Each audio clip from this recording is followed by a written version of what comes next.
Section 32, Truth and Error.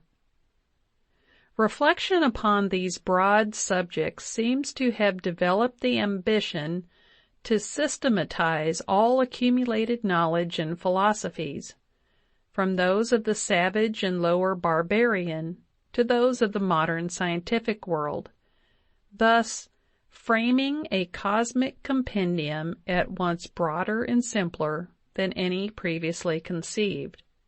He was in this way carried from the concrete study of human races to the more and more abstract study of human thought. The field that he sought to cover was more extensive than any that he had previously cultivated, and it is to be questioned whether so vast an ambition was not less a sign of continued strength than of approaching weakness.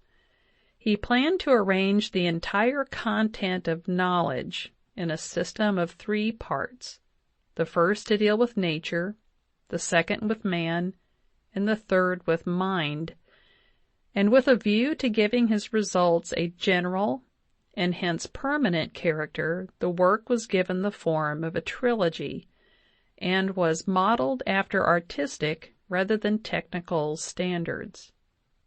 The first part of this heavy undertaking was published under the title of Truth and Error, or The Science of Intellection, 1898.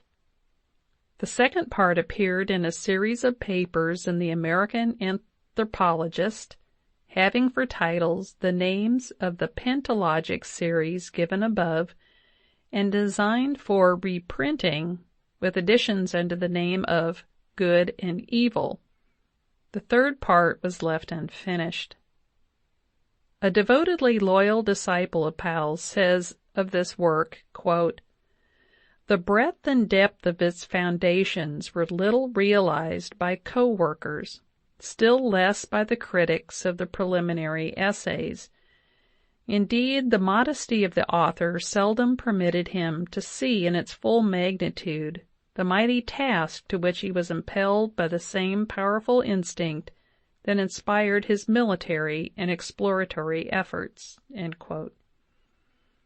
But the same disciple went so far in eulogizing his master that we must prefer the estimate of another of Powell's intimates, a man of more even balance, who formed his judgment without overweight of admiration, and who wrote of his friend, quote, "His philosophic writings belong to a field in which thought has ever found language inadequate, and are for the present, so far as may be judged from reviews of Truth and Error, largely misunderstood. Admitting myself to be one of those who fail to understand much of his philosophy, I do not therefore condemn it as worthless, for in other fields of his thought events have proved that he was not visionary, but merely in advance of his time." End quote. It is sad to close the record of an earnest life with an account of plans unfinished and unfinishable, rather than with a record of labors brought to a well-rounded close. It is sadder still to follow a leader to a point where his leading is not followed, where his latest thoughts, instead of remaining the inspiration and foundation of new studies, are passed over in silence by the generation that follows him. But for these reflections there are 2 consolations.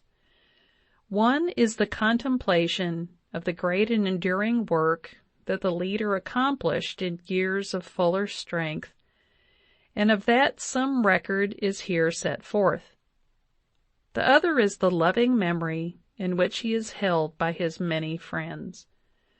2 of these may here speak, as they did at a meeting commemorative of Powell's services, held under the auspices of the Washington Academy of Sciences on February 16, 1903. End of section 32.